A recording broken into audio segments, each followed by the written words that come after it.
MSV70 today. So if we have a look, see how the top is all nice and shiny. Look down there at the bottom, see how that has all gone a little bit cloudy? That has been sitting in water, so we've got a water damaged ECU.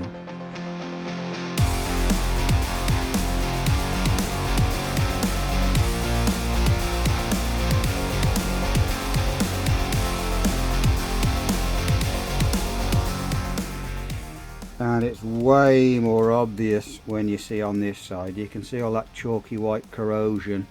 So this must have been sitting in water for a while. I believe the car's not starting. Wouldn't surprise me with the kind of corrosion I see. So we're going to have a look at this and see what happens. So I don't know if this is going to be a technical job, whether it's just going to be some software, whether it's going to be some soldering, or whether this thing is dead. So let's get it open and have a look inside and see how bad things are.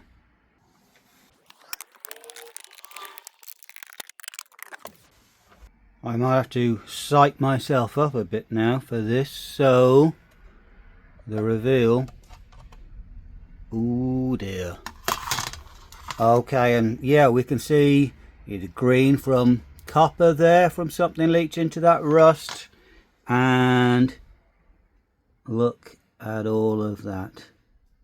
So that is pretty bad, and that's only one side of it as well. Let's get a look in at the other side, see if this can get any worse.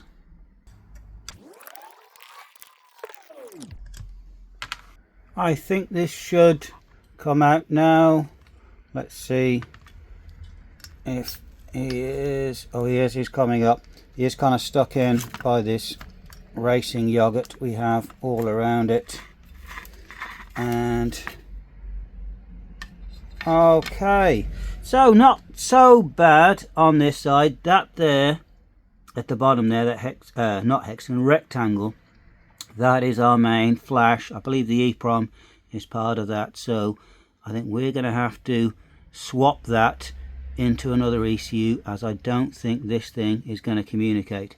It is one of these 555 processors, so yeah, there should be a BDM port on this. Where would he have been? Normally they're here on that edge, but it might be one of the smaller ports. In fact, could be something like that as the BDM port. But yeah, he's pretty bad. That side down, all down here, that's pretty corroded. So I'll give that a clean up first to see how bad we are underneath, but I'm not hopeful that this thing will power up. Beautiful. You would never think that that was dredged out of a canal, apart from the fact that the engine doesn't run. So it's cleaned up a bit, but yeah, we can see rust and corrosion around here. The other side is pretty decent. Look, there's this goo getting everywhere from this thing. That chip there looks pretty good. I don't see any kind of rust or corrosion on those legs, so we'll see able to move him around. That little chip there, I don't know what that does, but he looked quite a bit chalky, but again, he's cleaned up. We can see some corrosion around the pin or the leg and that capacitor. We have got these, if I'm going for the soldering, these tiny little capacitors there. I've got to be careful for those, make sure those all go back in and don't knock them. But let's try on the BDM. Let's try and see if we can power up and see if this is actually alive. I've got our power pin connections in. It's simple. It's a power, ground, switched ignition and CAN bus. So let's see what happens now when we plug it in. If we get current drawing, then we know it's going to do something. But oh, okay, 0.4 of an amp is pretty good. That might be alive. So let's see now if actually we can get this thing to talk. So let's see if we can find it It was a 6-cylinder Siemens MSV70. Oh my god, are we in? We are in. It is actually, oh, well, it was kind of alive. Right, we have like software reset in there, but it can do something. That's drawing a little bit more now, so let me pull that power. I'm going to go for the BDM. I wonder if we might be able to just pull the data out of this quickly before it fully dies. So there is our BDM port just there. Often this might be called the Siemens style, the smaller one. Apparently we need to jump, I think, these 2 points here. But what I'm going to do, first up, I'm going to put a little bit of a pin header on there, and we'll see then if we can communicate. And we've got our little header on and our jumper wire. So now I've got to connect up my BDM rig. I'm using the FG Tech, the Galetto, and let's see if we can contact this where we can pull the data out. So this is my sort of step down BDM adapter going off into the FG Tech. I've got, see the little red mark there, that marks where pin 1 is, and there's a little white dot I've got on that plug. So let's power him up and see what happens. So we'll want to go for our power. 0.3, hopefully that's good. We have Galetto set up. Let's go for a connect. Oh, that's good. I think that's good.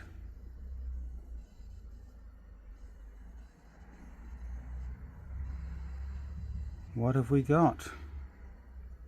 It has picked them all up. Right then, so quickly, straight in there, and we'll do a backup. So I'm going to call this MSV70 WD for water damage. So originally when we got it in on the OBD, it communicated for a while, but then it dropped out. There was a code in there for a reset, so I'm guessing some of the stuff, maybe other components in there reporting all sorts of issues, and that thing was the equivalent of like powering up and powering down because it had faults. When you go in through BDM, you're going direct into the processor. You're not running really the code on the ECU, so it doesn't really matter about any of these other chips and any other damage. All it needs to do is that go into the processor and the processor out to our memory chips, and as soon as that can back that all up, we know we've got pretty much what you call a save point really. And it's a complete success. So the data read out, I've just had a look at it, make sure everything's in there where it should be, and that's it. It's a good read. We have all the data. So in fact I can see there's a little EEPROM just in there. So we don't need to do any of the soldering on this kind of stuff. We just need to clone this into another ECU. So I'm going to have to let the customer know, order another ECU, and I will be back when that arrives. And the new MSV70 has arrived. So first thing we're going to do, we're going to test it before we open it up. Because the cloning involves opening these things up, it's a good idea to make sure everything's working before you go any further.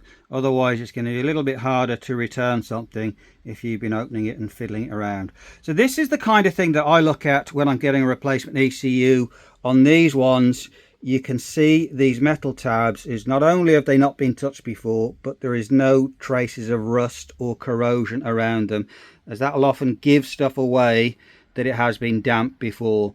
So I got this one from VW Sanborn. I've bought ECUs from them before and I've never had a problem with them, but still we are just going to plug it up via the pins, power it up and make sure it communicates. There's our connections, power, ground, CAN bus. So let's now check and make sure it shows up on input. So E90 engines, MSV70, we are in. We're going to go and read faults, and that's more like it. So On the last one, it only came up with 2 or 3 faults, including something along the lines of ECU reset, and that's because it had been struggling with hardware issues.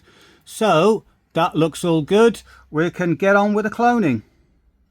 And that's exactly what we want to see when we get inside. So no traces of any damp around there. And then this is the main bit on that lid. That lid is what will show anything a lot clearer than on the circuit board. So if the circuit board got wet and dried, who knows, it might not leave much, but you will often see discoloration from any traces of damp inside on this lid.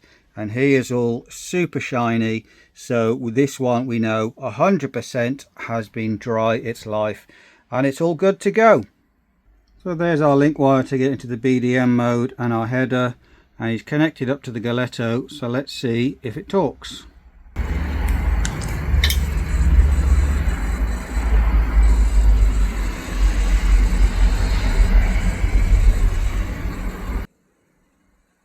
So that is usually a good sign when he sits and waits, because that means he's thinking and talking and it's checking what we've got. And there we go, there's all our details. So I'm going to do a full backup on this to save what we've got, and then we will stick in our other one. And there we go, a 3-minute read time. Once we've got the read and the backup, all we need to do is write the full read in that we saved before from the water damage one, and that's going to clone absolutely everything. So it's going to copy the data in from the processor, the flash memory, the EEPROM, and that's going to do everything copied over, including stuff like the fault codes. So I will power it up afterwards. I'm most likely expecting to see that ECU hardware reset fault, but that's going to be normal because, as I say, everything gets cloned, including the old faults from when it did have issues in its other body. And that's our backup ready. MSV70 WD for water damaged all. Proceed with writing, and that should do. It might say some stuff about checksum, so there it is. Checksum not supported for write all. That is absolutely fine, as I'm sure the checksum is perfect.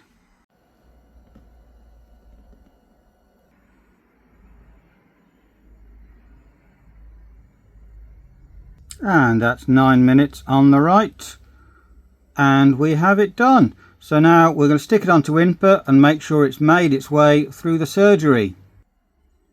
And of course he's alive. So I don't see that reset code in there. It was in there before. Maybe that's something that self clears itself. It's maybe some sort of a current thing, but we are getting it talking with all the other bits and pieces, and that's it happy. That code there, false data set, that one is there due to the power classes. So this particular one, there's a power class which is linked to the CAS, and at the moment it's not talking to the CAS, so it can't confirm that it is the right power class. This is a 330i, and it's a slightly different power class to, I think, the 325, which is the same engine but slightly detuned. When you convert one to the other, you would see this false data set thing because the power classes are different. But that's it. That is done. He is cloned and he is ready now to send off to the customer. So a big question might be, why does this happen in the first place? And that's down to drains around the scuttle. So if you look under the hood or the bonnet of your car, on the edges you might see there's little grills that are designed to stop leaves going down and under the ECU box. If they're not present, or if there's a lot of crap has sort of gone down there, they can block drain holes underneath the ECU box. Water will then gather underneath it, and because these ECU boxes have a drain built into them, it comes up from the drain in the bottom. So sealing the lid isn't going to do anything. It is all down to the water coming in from underneath. Now I'll see if I can find you some pictures and I'll show you how you can actually sort that out. I've managed to do it before in another car. It is a bit of a pain, but it is possible. So what you need to do is get your ECU out and everything you can out of those boxes, You'd also need to unclip the looms that sit around the outside. They'll be going through in rubber grommets, and you'll pull those rubber grommets out of the plastic box. Once that's out, you will see a few bolts that hold it forwards into the bulkhead. Often you might find there's a little vent there which goes to what's called the E-box fan that can blow cooling air into that. Undo those bolts, and then you'll need to try and lift that box up out the way. Underneath then is where you will see the kind of the gap that this box sits into, and a couple of little drain holes underneath. And what I done on one of them, I found there's a little plastic plug in there, seemed to be some sort of a vent thing, and I just removed that vent, and that made it free flowing. And that means then any water comes in goes rushing straight out, and you won't end up drowning your ECU again. And a difficulty rating of a general computer geek, you just copy out of one, stick it into another, and that's it, done. So thanks for watching. I'll see you on the next one.